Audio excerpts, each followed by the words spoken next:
What up, Cavs Nation? I'm your host, Ethan Sands, and I'm back with another episode of the Wine and Gold Talk podcast. I'm joined once again, Chris Fedor, Cavs beat reporter, cleveland.com. Chris, how are you doing on this fine Sunday?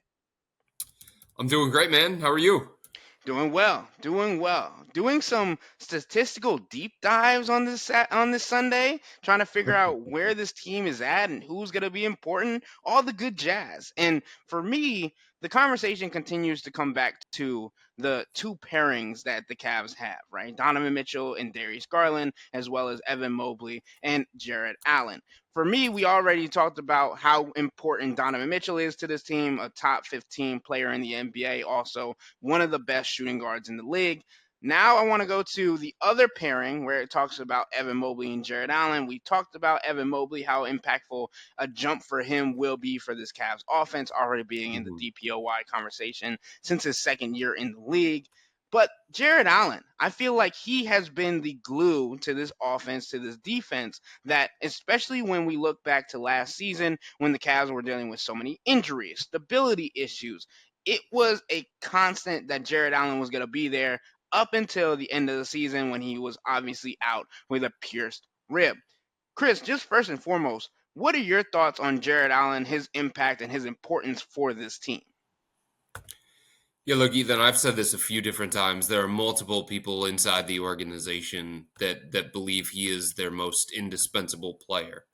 And there are multiple people inside this organization that believe the trajectory of this thing really started to change when they traded for Jarrett, when they stole him from the Brooklyn Nets as part of that James Harden deal. He gave them an identity at both ends of the floor. He's an elite pick and roll big on the offensive end. He creates vertical spacing. He's a lob threat. He's coming off a career year offensively where he continued to add different things to his game. Highly efficient. He can score around the rim with both hands. He's been able to knock down this mid-range jumper over the last couple of years. And then defensively, I had him on my second team all defensive team last year. That's how impactful I thought he was. That's how important I think he is to the Cavs' success defensively over the years. So I think Jarrett is not flashy. Jarrett doesn't get the big headlines, and that's fine. I think he likes it that way. But he is incredibly important to the team's success. And the numbers bear it out, Ethan. Over the last 3 years, the Cavs are 125 and 76 with Jarrett in the lineup, and they're just 18 and 27 without him. You know, for the last couple of years, because of how reliant they are on what he does at both ends of the floor, they cannot function at the same level when he's off the court. Yeah, and I mean, he's been integral for both sides of the ball. He's a guy that, like you said, indispensable. JB Biggerstaff last season said he feels better going to sleep at night having Jarrett Allen on the floor. Obviously, that kind of came back to bite him in the butt when Jarrett Allen was not out there for the playoffs. But I mean, so I went into some different statistical categories to figure out where Jarrett Allen ranks in centers across the NBA and also especially in the Eastern Conference, because your good friend of cleveland.com, Brian Windhurst, said that Jarrett Allen is the fifth best center in the Eastern Conference. What do you take on that, first and foremost? I'd have to give that a little bit more thought, but I think Ethan, he's pretty much right there. I don't know if he's fourth. I don't know if he's fifth. I don't know if he's sixth, but he's right there as a top five, in the range of a top five center in the Eastern Conference. He's a guy who should continue to get all-star consideration for the kind of impact that he has. And I think that's the biggest thing about Jarrett. You know, it's not about points per game. It's not about rebounds per game. It's not about the counting numbers. It's about his possession-to-possession impact that he makes on winning basketball. He's been like that his entire career. It is not a surprise that when the Cavs got Jarrett, when they were able to trade for him, and they still, you know, to this day, they still can't believe that they only had to give up a late first-round pick, basically, to get him. Like, there are people inside the organization that still laugh and talk about that. Like, wait, we got him for a late first round pick? Seriously? Like, that's what happened?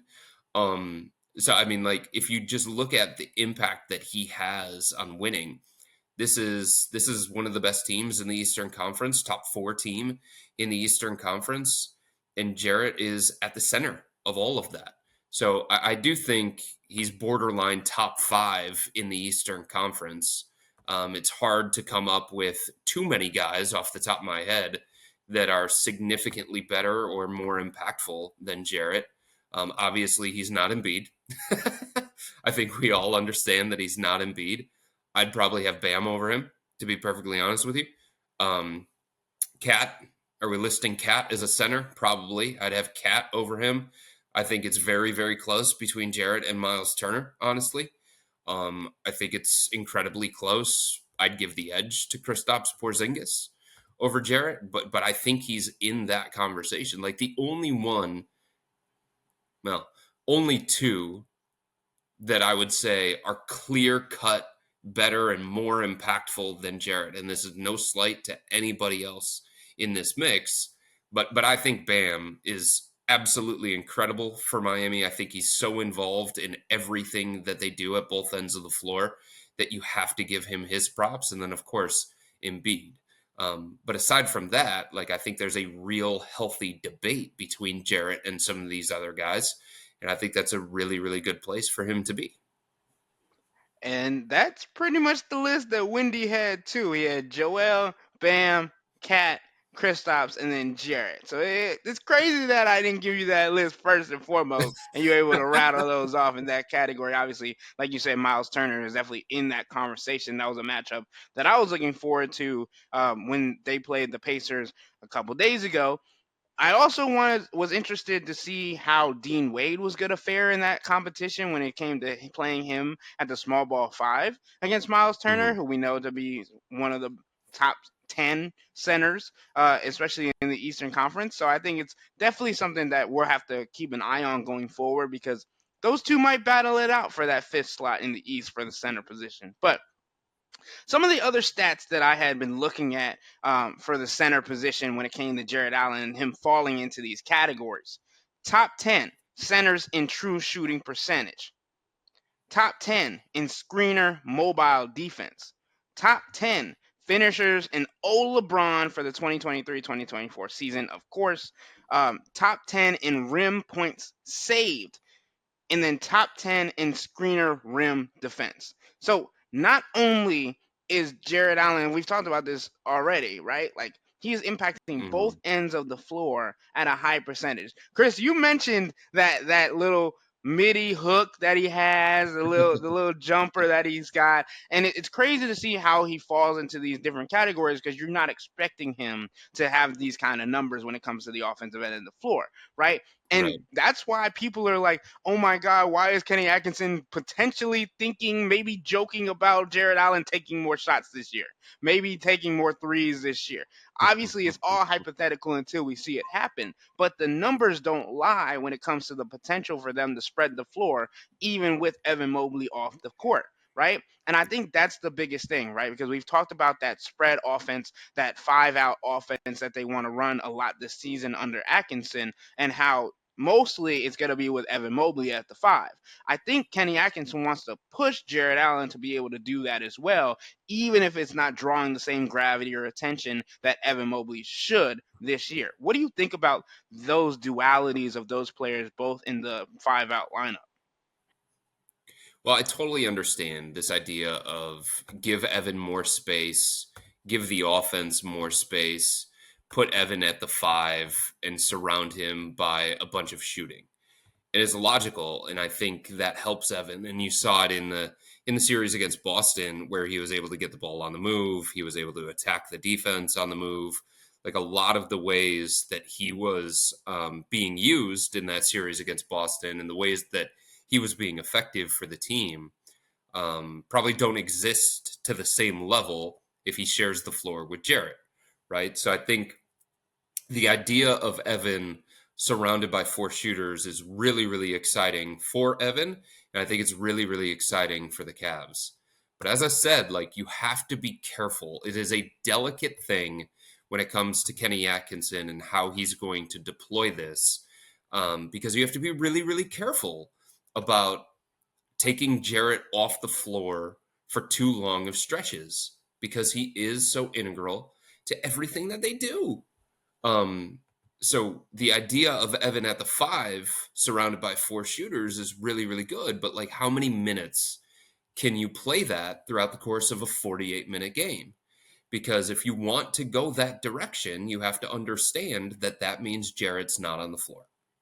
That means you don't have the same level of rim protection. That means you don't have the same level of defense. That means you don't have the same level of rebounding. That means you don't have the same ability as a team to devastate teams with pick and roll stuff. Because Jarrett is one of the elite pick and roll bigs in the NBA. He's one of the leaders in screen assists that lead to points in the entire NBA. And he's been that way basically since he blossomed into this guy that he is. So I do think it's understandable that Kenny wants to use that. I think it's understandable that fans want to see that. And there are people inside the organization, there are players that say, hey, like, the spacing that we can create when Evan's at the 5 surrounded by 4 shooters, like, it's really, really enticing. That gives us a different dimension that we want to do offensively. But I just don't think I don't think that's always, how can I phrase this? I don't think that will ever consistently be their best 5-man lineup. Let's put it that way. I think consistently their best 5-man lineup in some way will have Jarrett Allen in it. When you talk about net rating, when you talk about offense and defense. So I just think the Cavs have to be careful about how much they go to that particular look throughout the course of the game. And it's the same thing when it comes to splitting up Evan Mobley and Jarrett and putting Jarrett as the true 5-man. Because what makes the Cavs unique and what makes them different and what makes them special is those two guys together still at this point. Yeah, because that rim protection is just nasty, right? You throw Yeah. Jared or Evan out of that context and you don't have the same thing. Dean Wade talked about it. He said you can make a mistake and know that you still have two bigs behind you that are going to be able to pick up your slack. And there's a Yeah. different confidence in that. And I think Jared and Evan have both matured as a grouping, as a pairing, when it comes to not relying heavily on each other, but trusting that they can have each other's back. Because before last season, it felt like that Jared and Evan, and Jared even talked about this a little bit last year, how he would go onto the court with Evan Mobley, be like, well, I don't have to do too much. Evan's still out there. Like if I don't do something, Evan's gonna get my back. But like knowing that those two have each other's back, but they're not relying on each other. So they're still going to be able to go get their offense and defense at a high caliber. It's something that's going to make this offense and defense so much more, I want to say, potent, right? And the other thing that you mentioned was what Kenny Atkinson is trying to do with pairings and trying to put people together.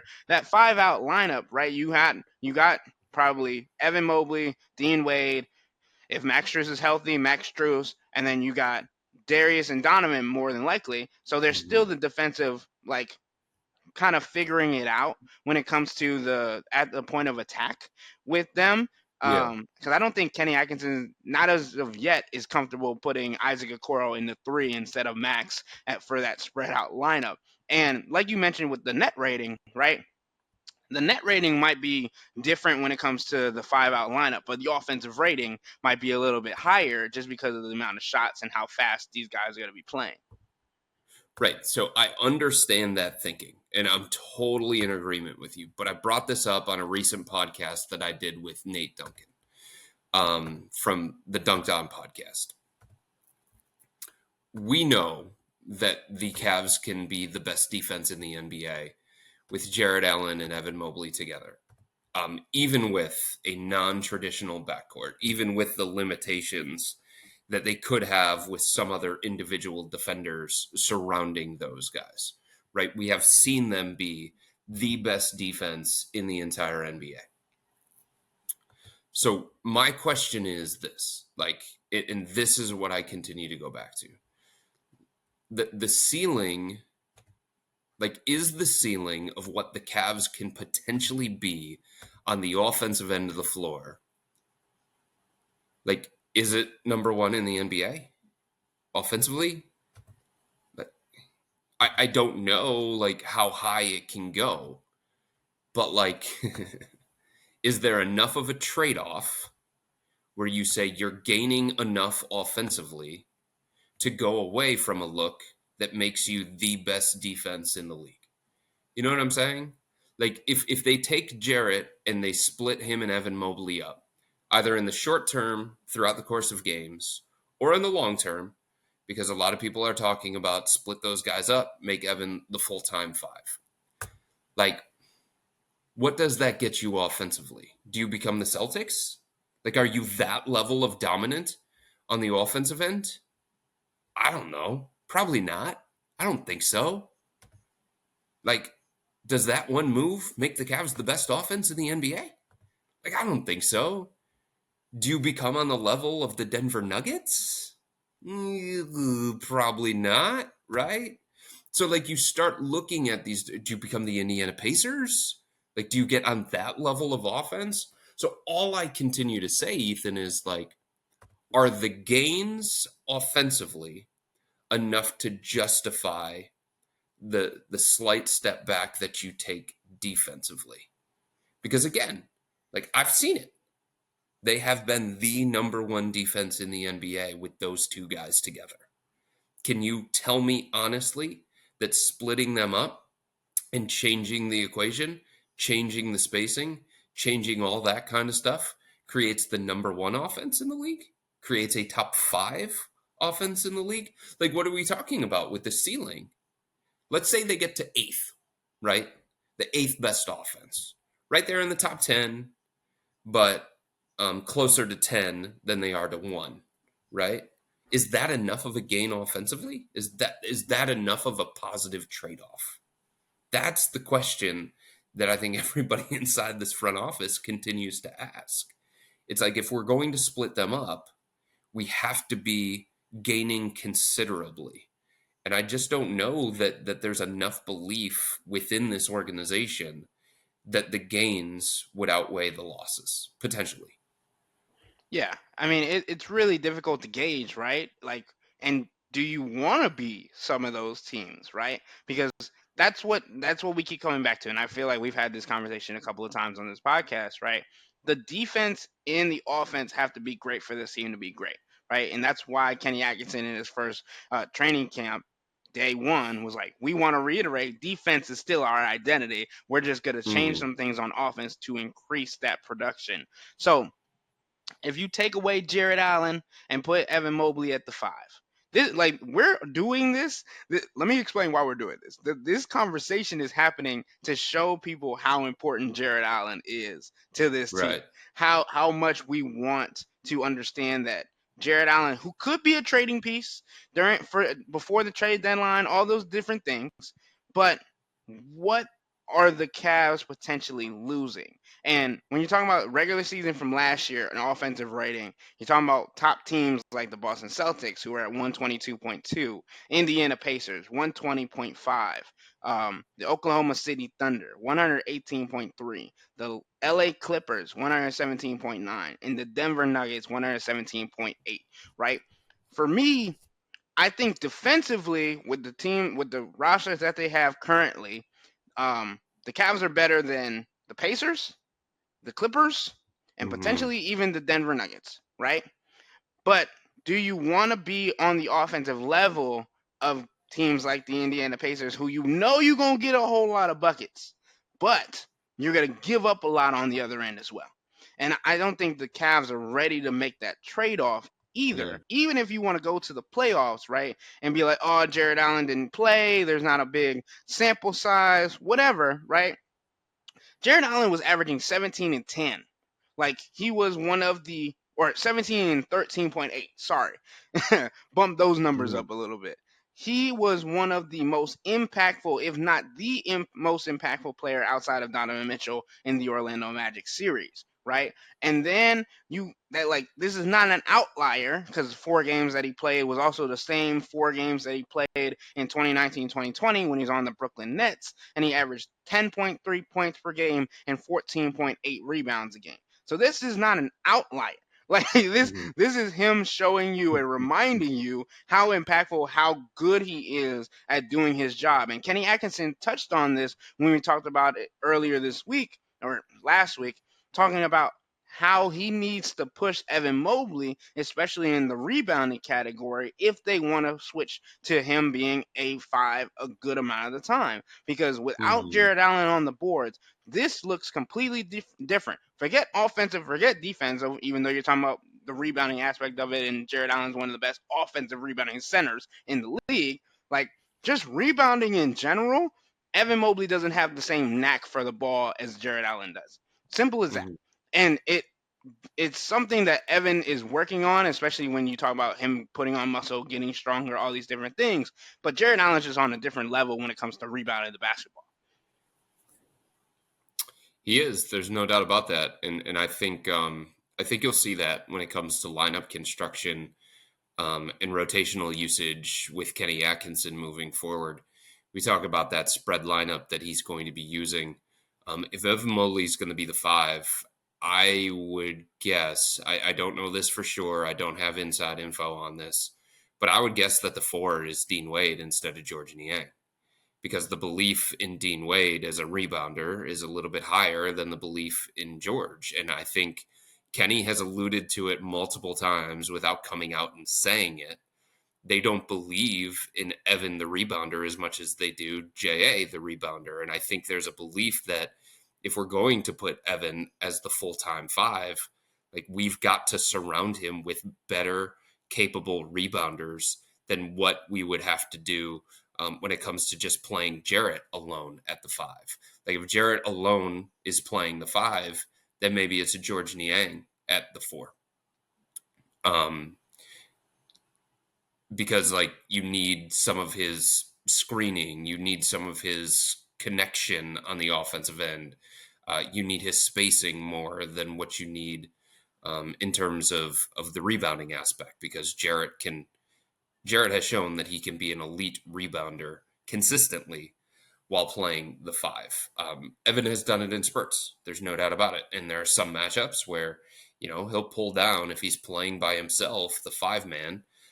He'll pull down, 10 to 14 rebounds or something like that, but just not to the same level as Jarrett, not with this consistency of Jarrett. So I do think, that's something to pay attention to, that if they are going to use Evan as the lone 5-man, look at the other players around him and look at the caliber of rebounder that Kenny pairs with Jarrett, or just puts in that lineup. Maybe Isaac Okoro is in there instead of Max Strus, if they determine Isaac is a better rebounder than Max. Or maybe they determine Max is a better rebounder than Isaac and they go with Max in that lineup. Just look at the other components of that lineup. If Evan is going to play the 5 on his own, it's something that Kenny is looking into. He's done a deep dive statistically and analytically on it. And I think it'll be fascinating to see the other pieces that he puts around, whether it's Jarrett on his own or Evan on his own, to make it all work together the way that the Cavs ultimately want it to work together.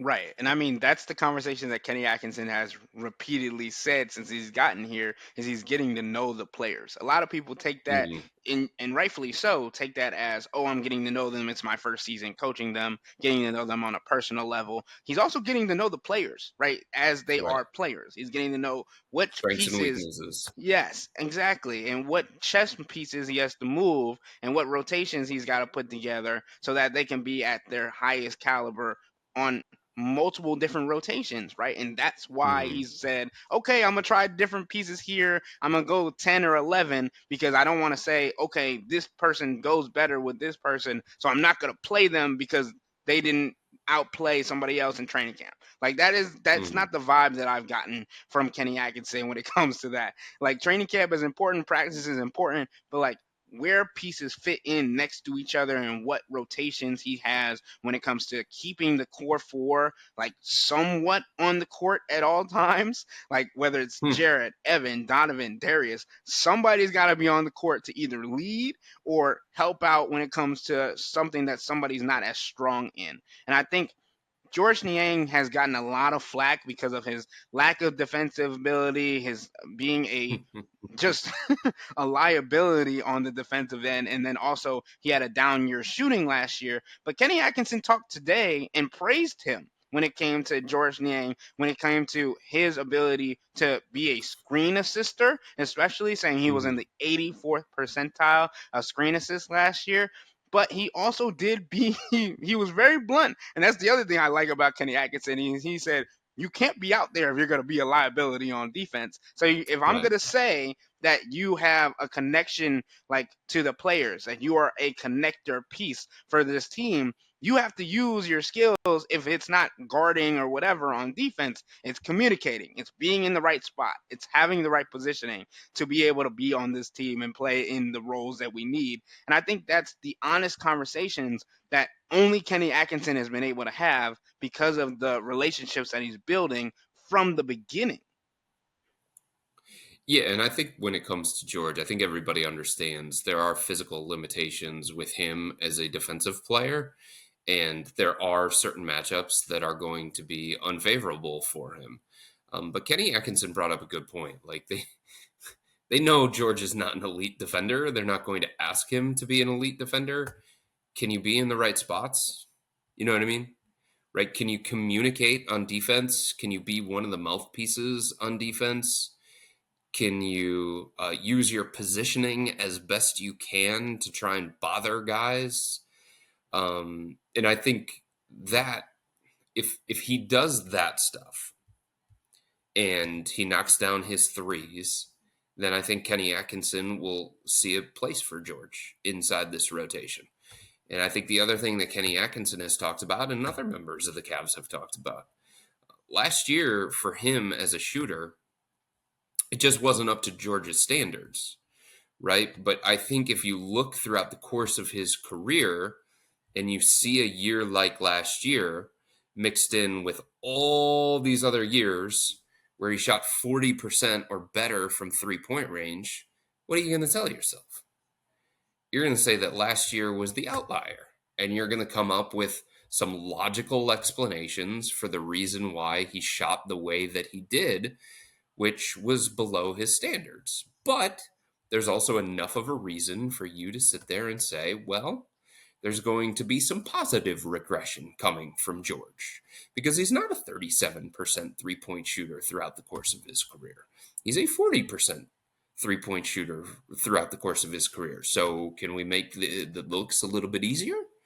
Can we make it so that some of those aren't as contested and we create more space, or we get him running to the corner as quick as possible and we get the ball up quickly and he's able to take those shots and get those looks before the defense gets set?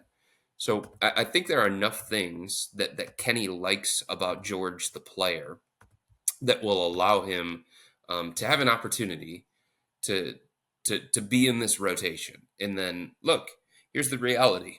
If George or somebody else that's on that rotational bubble or the back end of that every night rotation, if they happen to play themselves out of the rotation, then so be it. Because at some point you're going to get to a situation as a coach where you're going to start saying to yourself, all right, this guy's not getting the job done. This guy is not playing to his standards or the standards that we have set for him. Let's see what it looks like with Jalen Tyson, right? That's the advantage that I think the Cavs have this year. And I think that's something that Kenny is going to use as a benefit to this team. But I think starting the year, it would be there would be too much risk attached to it to not have George have some kind of consistent role on this team. Chris, I think that's a great point, and I think there is definitely going to be at least one or probably multiple opportunities for Kenny to test out whether or not he likes somebody more in whatever rotation, right? You could put that in Mm, for Sam Merrill when it comes to right. the shooting guard position and whatever, and who he wants there. Ty Jerome, those kinds of players that could be plug and play pieces. And George Niang and Jalen Tyson also figuring out if Jalen Tyson is comfortable playing the four against big grown men, right? That's Hmm. a different conversation as well. But Chris, I wanted to end this podcast on a little bit of a fun note because, as you are well aware, uh, ESPN had Jarrett Allen at 6'9" for at least the last season. According to ESPN, Jarrett Allen, who is 26 years old, grew 2 inches over the summer and is now listed as 6'11". I know, I know. As somebody that freaks out when like checking sources and trying to figure out what the height is of somebody to put in my articles, last year I was freaking out because every time I would go to ESPN, it would say Jared Allen, 6'9", and I'm like, are they not counting the afro or something? Like, what are we doing here? And now it's accurately stated as 6'11". I think he is 7 foot, so they might have just been like, we're not gonna give you 7 foot because we don't give KD like anything like that. But I think it's just a funny little thing that I thought happened. What do you think about Jared Allen growing 2 inches over the summer? 6 foot, like never in my life did I ever look at Jarrett or to stare up at him in my case and think to myself, 6'9". No. I mean, he has always seemed like a giant to me. I've never thought to myself, hey, he's the same height as LeBron James. I covered them both. I covered Jarrett now, and I covered LeBron in the past. Dean Wade. Dean Wade's probably about 6'9.5", 6'10". Jarrett's taller than Dean Wade. I think everybody can see that when they stand next to each other. So maybe Jarrett was 6'9" in high school or something like that. I don't know. I don't know the last time that Jarrett was 6'9", but it sure is. You know what? Wasn't when he was in the NBA at any point when he was in the NBA. 6'9", they really had him listed as 6'9"? I Dude, never for the noticed entire that. last year, like you can probably go back Wild. into my articles, and I probably had 6'9" like changed Oh, like 3 different times because I was like, I know he's 7 foot, no but chance. ESPN is listing him as 6'9", so I'm gonna write 6'9". Like I think that, every time that I tried to label him, I did near 7 footer because he's always felt like a 7 footer to me. He's man. long, he's athletic. Yeah, 6'9's hilarious. Is he? I of course I was doing my little stat research today, and I was Yeah. like, wait, did they finally change this? Like, is this finally updated? Like, I had to refresh the page a couple times to make sure I wasn't seeing things. So, all right, Did you ever bring that up with Jarrett? I'm going to bring that up next time I see him. But he grew 2 inches overnight, basically, in man. one off season. I The went. off season, by the way, in which like he supposedly trimmed his afro to a point where people were freaking out, thinking he no longer had an afro. So like that theoretically would have led to him losing some size, not gaining 2 inches. Yeah, it seems like it was a years long misprint or something like that by ESPN. Oh my Yikes. goodness, I can't imagine the person who went back to their page and saw that and it was like, oh my god, how long has this been here? But yeah, I don't. What did we do?